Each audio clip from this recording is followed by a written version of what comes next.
ازيكم عاملين ايه؟ ده بارت 2 للفيديو اللي انا نزلته اللي كنت بعصق فيه اللحمه. انا كنت بعمل مسقعه باللحمه المفرومه، بس مرضتش ان انا اطول في الفيديو فقسمته على 2. طبعا انا هنا كنت بوريكم في البتنجان حاجه، انا كنت بغلط وبجيب بتنجان كده جواه بذر. ده بقى حلو ما فيهوش بذر، لازم تكون القطعه اللي من تحت دي اللي هي في البتنجان من تحت تكون بالطول، مش كده كبيره ومدوره. لما تجيبيها كده بالطول بتبقى البتنجانيه حلوه كده وما فيهاش بذر، ولو فيها بيبقى قليل قوي. تمام، وبقطعه كده زي ما انتوا شايفين كده اي حلقات قد عقلة صباعكم عشان ما يتهريش مننا في التسوية. يعني ملح، طبعا لازم الملح عشان ينزل ميته. طماطم بقى وتقطيع وخلاط وقصة كبيرة عريضة. صلوا على الرسول. طبعا رامي هنا كان داخل بيقول لي ايه ريحة رايح مش عارفة ايه مفحفحة، كان بيغني لي زي فؤاد المهندس، كان جاي من الشغل. طبعا هو اكلته المفضلة بياكلها باللحمة، انا بالنسبة لي لحمة لا، ما بعرفش اكل مسقعة خالص باللحمة.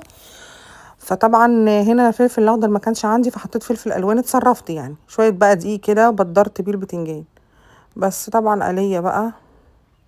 انا بقى شفت ناس بتقلي البتنجان الاول، انا ما اعرفش بقى، انا عندي من فكره ان انا اقلي الفلفل الاول او البطاطس الاول والبتنجان اخر حاجه، لانه بيبهدل الزيت.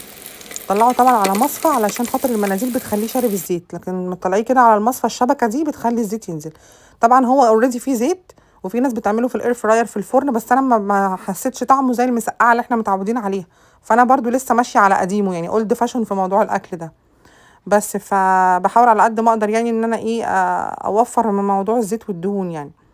بعملها بقى ببصله وتومه، في ناس بقى بتعملها تومه بس او بصله بس على حسب، انا بقى بصله وتومه. دي طريقه امي، ربنا يديها الصحه والعافيه يا رب. وقالت لي بقى على تركايه تانية كده برضو علت التست جامد، هوريها لكم دلوقتي ان شاء الله. ماما نفسها في الاكل ما اقولكوش، يا ريتها كانت تقدر تعمل قناه وتوريكم. اللي هي نقطه الخل دي يعني بتودي المسقعه في حته تانية. خطيرة خطيرة خطيرة، ما اقولكوش لازم تجربوها وتعرفوا الطعم اللي انا بتكلم فيه ايه، مش مثلا من بس لا، الريحة كمان بتبقى قلب البيت، ده غير طعم المسقعة بيروح في حتة تانية خالص. طبعا صلصة كده اورجانيك عشان اخلي بس لون الطماطم احمر اكتر يعني. طبعا كمون، المسقعة بتحب الكمون. شوية سكر عشان الحموضة.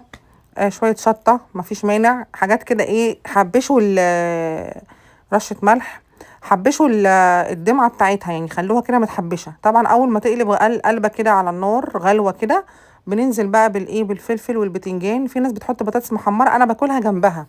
عكس يعني في كل حد طبعا وطريقة اكله زي ما بيقولوا، بس انا بحبها جنبها مش جواها. يعني ما اقدرش اكلها جواها، رامي عندي ممكن يحط جواها عادي، بره ماشي مش هتفرق معاه. بس نزلنا هنا البتنجان وايه، قلنا بس ياخد غلوتين كده معاها. هنا بقى كنت جبت طاجن عشان رامي، وحطيت له اللحمه فيه وحطيت له المسقعه فيه، ودخلتها الاير فراير كده على الايه كانها في الفرن يعني. هجرب بقى. طاجن المسقعه اللي باللحمه المفرومه. واو. اوعى وشك، من غير مجامله يعني. امم احلف. خطير بجد، لازم تجربوا الوصفة بتاع الداليا دي، ايوه بقى. خطيرة مية مية. لا انا مش شايفه. يلا سلام. متنسوش شير وسبسكرايب، والنبي شير شير شير شير شير كتير عشان الناس تجرب الوصفة الحلوة الجامدة دي. وتدعي لي عشان هتعجبهم. صح. سلام.